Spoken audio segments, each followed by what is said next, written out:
সম্মানীয় সাংবাদিক বন্ধুসকল, পোনপ্ৰথমে মই অসম প্ৰদেশ কংগ্ৰেছ কমিটিৰ মাননীয় সভাপতি ভূপেন বৰা ডাঙৰীয়া, সাংসদ গৌৰৱ গগৈ,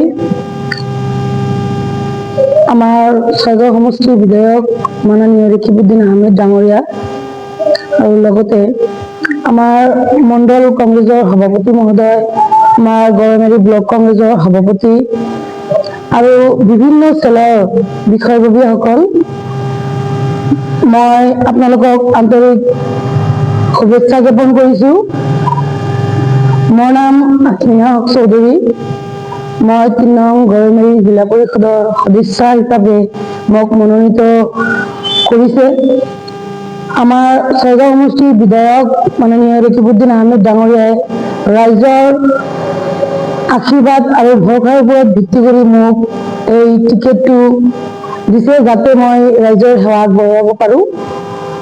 আৰু মই ৰাইজৰ হৈ ৰাইজৰ যিখিনি সমস্যা মই ইনশাআল্লাহ মই কৰিম।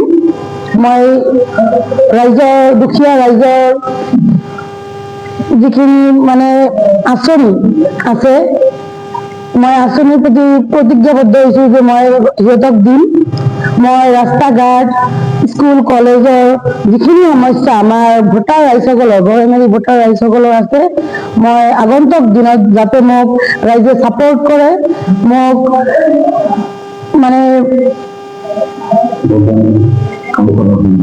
কাম কৰাৰ সুবিধা দিয়ে, সুযোগ দিয়ে, তাৰ বাবে মই সিহঁতৰ আশীৰ্বাদ বিচাৰি মই মোৰ বক্তব্য এইখিনিতে সামৰণি মাৰিছোঁ। ধন্যবাদ। আমাৰ সাংবাদিক বন্ধু বান্ধৱীসকলক মোৰ ফালৰ পৰা শুভেচ্ছা জ্ঞাপন কৰিছোঁ। তাৰ লগতে অসম প্ৰদেশ কংগ্ৰেছ কমিটিৰ নেতা তথা অসম প্ৰদেশ কংগ্ৰেছ কমিটিৰ এজন বলিষ্ঠ কণ্ঠ, তেখেতৰ নাম হয়তো মোৰ নিচিনা এজন কৰ্মীয়ে মুখেদি ক'বলৈও অলপ হেৰি লাগে। আপোনালোক সকলোৱে জানে তেখেতখন আমাৰ গোটেই অসমৰ কংগ্ৰেছ দলৰ সকলোৰে চকুৰ মণি মাননীয় ভূপেন কুমাৰ বৰা ডাঙৰীয়া। তাৰ লগতে আমাৰ অসমৰ এজন বলিষ্ঠ কণ্ঠ, যিজন নেতাই দিল্লীত সদায় নৰেন্দ্ৰ মোদীৰ লগত ফাইট দিব পৰা অৱস্থাত থাকে আৰু ফাইট দিয়ে, মাননীয় গৌৰৱ গগৈ ডাঙৰীয়া। লগতে আমাৰ অসমৰ বিৰোধী দলৰ দলপতি মাননীয় দেৱব্ৰত শইকীয়া ডাঙৰীয়াৰ লগতে আমাৰ ছয়গাঁও সমষ্টিৰ 3 বাৰৰ বিধায়ক, ছয়গাঁও সমষ্টিৰ সকলোৰে মৰমৰ, ছয়গাঁও সমষ্টিৰ সকলোৰে চকুৰ মণি মাননীয় ৰেকিবুদ্দিন আহমেদ ডাঙৰীয়া, লগতে মোৰ গুৰুতুল্য আমাৰ অসম প্ৰদেশ কংগ্ৰেছ সেৱা দলৰ মাননীয় সভাপতি দিব্যায়ন ডাঙৰীয়াৰ লগতে আমাৰ কামৰূপ জিলাৰ ৰাজনৈতিক পৰিক্ৰমা বিভাগৰ অধ্যক্ষ মোৰ অভিভাৱক মাননীয় নৱজ্যোতি তালুকদাৰ ডাঙৰীয়াক মই ধন্যবাদ জ্ঞাপন কৰিছোঁ। তেখেতসকলৰ ওচৰত মই কৃতজ্ঞতা স্বীকাৰ কৰিছোঁ। আজি তেখেতসকলৰ কাৰণে, তেখেতসকলৰ যি এটা উদ্যম আছিল, মোৰ ওপৰত বিশ্বাস আছিল, আৰু সেই বিশ্বাসটো আচলতে কৰ্মক্ষেত্ৰতো দেখুৱালে যে মোৰ নিচিনা এজন কৰ্মীক জিলা পৰিষদৰ এটা দায়িত্ব, ইমান গুৰু দায়িত্বৰ টিকট মোৰ মিছেছক প্ৰদান কৰিছে। তাৰ বাবে আকৌ মই আমাৰ সন্মানীয় নেতাসকলক মই মোৰ ফালৰ পৰা কৃতজ্ঞতা জ্ঞাপন কৰিছোঁ। তাৰ লগতে আমাৰ যুৱ কংগ্ৰেছ, NSY, সেৱাদল, মহিলা কংগ্ৰেছ, তাৰ লগতে আমাৰ মাইনৰিটি চেল আৰু ডিপাৰ্টমেণ্ট, তাৰপিছত আমাৰ ব্লক কংগ্ৰেছ কমিটিৰ সভাপতি, আমাৰ মণ্ডল কংগ্ৰেছ কমিটিৰ সভাপতি, লগতে বুথ কংগ্ৰেছ কমিটিৰ সভাপতিসকলৰ লগতে মই আমাৰ এই অঞ্চলৰ গোটেই কংগ্ৰেছ কৰ্মীসকলক মই আন্তৰিক ধন্যবাদ জ্ঞাপন কৰিছোঁ। আপোনালোকে সকলোৱে জানে যে মোৰ ওপৰত ইমান আস্থা আৰু বিশ্বাস ৰাখি, মোৰ ওপৰত ইমান ভৰসা কৰি মোক দলে টিকট প্ৰদান কৰিছে, মোৰ মিছেছক টিকট প্ৰদান কৰিছে। সেই গতিকে আপোনালোকে এতিয়া সকলোৱে মোক সহায় আৰু সহযোগিতা কৰিব লাগে, তাৰ বাবে মই আপোনালোকক বিনম্ৰভাৱে অনুৰোধ জনাইছোঁ। শ্ৰদ্ধাৰ সাংবাদিক বন্ধুসকল, প্ৰথমতে মই আপোনালোকক ধন্যবাদ জনাইছোঁ। আজি জৰচুমুলু মণ্ডল কংগ্ৰেছৰ সভাপতি হিচাপে মোৰ পৰা মোক দুই আষাৰ কোৱাৰ সুযোগ দিয়াৰ কাৰণে মই ধন্যবাদ জনাইছোঁ।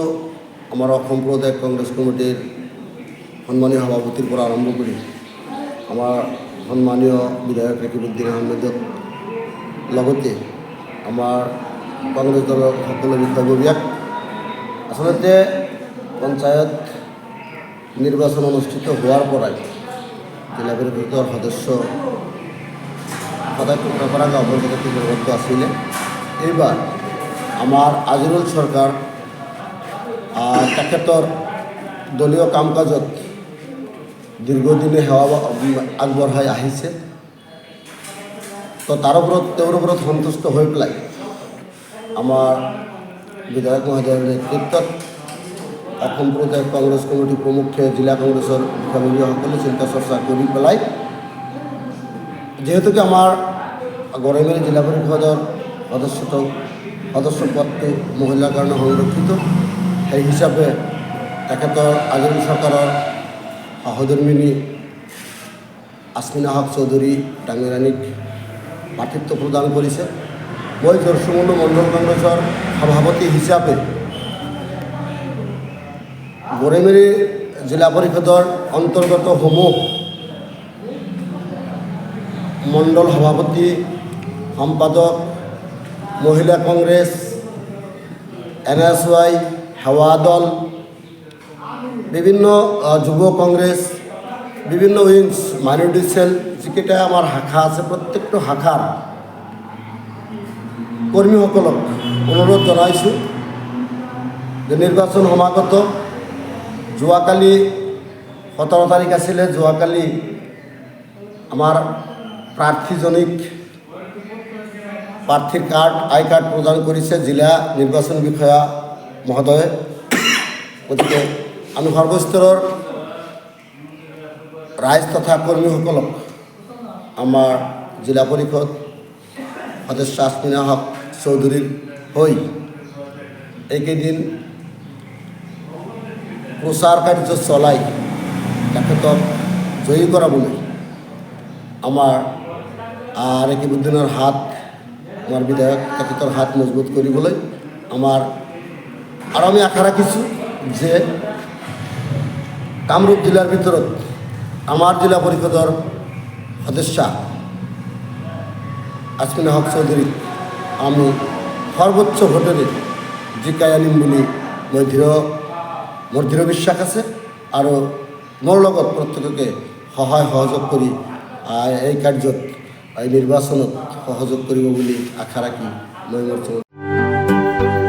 ট্ৰাইডেণ্ট একাডেমি এটা আগশাৰীৰ শিক্ষা প্ৰতিষ্ঠান যি একাডেমিক উৎকৰ্ষ আৰু ছাত্ৰ ছাত্ৰীসকলৰ সামগ্ৰিক বিকাশৰ বাবে প্ৰতিশ্ৰুতিবদ্ধ। বিজ্ঞান, বাণিজ্য অথবা কলা, যি ক্ষেত্ৰই হওক, ট্ৰাইডেণ্ট একাডেমিয়ে শক্তিশালী একাডেমিক আধাৰৰ সৈতে ছাত্ৰ ছাত্ৰীক আত্মবিশ্বাস আৰু লক্ষ্যৰে আগবাঢ়ি যাবলৈ সহায় কৰে। প্ৰতি বছৰে অভূতপূৰ্ব ফলাফলৰ সৈতে এই প্ৰতিষ্ঠানটোৱে ছাত্ৰ ছাত্ৰীসকলৰ একাডেমিক বিকাশৰ এটা প্ৰমাণিত অভিলেখ গঢ়ি তুলিছে, যাৰ প্ৰতিফলন দেখা যায় চূড়ান্ত বৰ্ষৰ পৰীক্ষাৰ উৎকৃষ্ট ফলাফলত। ব্যক্তিগত গাইডেন্স, কেৰিয়াৰ পৰামৰ্শ আৰু নিয়মিত মূল্যায়নৰ জৰিয়তে ছাত্ৰ ছাত্ৰীসকলক কেৱল পৰীক্ষাৰ বাবেই নহয়, জীৱনৰ বাবে সাজু কৰি তোলে।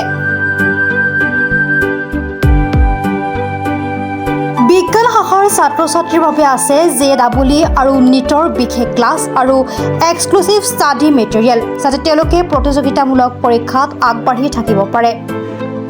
বাণিজ্য শাখাৰ ছাত্ৰ ছাত্ৰীসকলৰ বাবে উপলব্ধ CA ফাউণ্ডেশ্যনৰ বিশেষ কোচিং, যিয়ে তেওঁলোকক চাৰ্টাৰ্ড একাউণ্টেণ্ট হোৱাৰ দিশে প্ৰথম পদক্ষেপৰ সহায় কৰে। বাণিজ্য আৰু কলা শাখাত আমি হিচাপ বিজ্ঞান, ব্যৱসায়, অৰ্থনীতি আদি বিষয়ৰ মজবুত আধাৰ গঢ়ি তোলোঁ।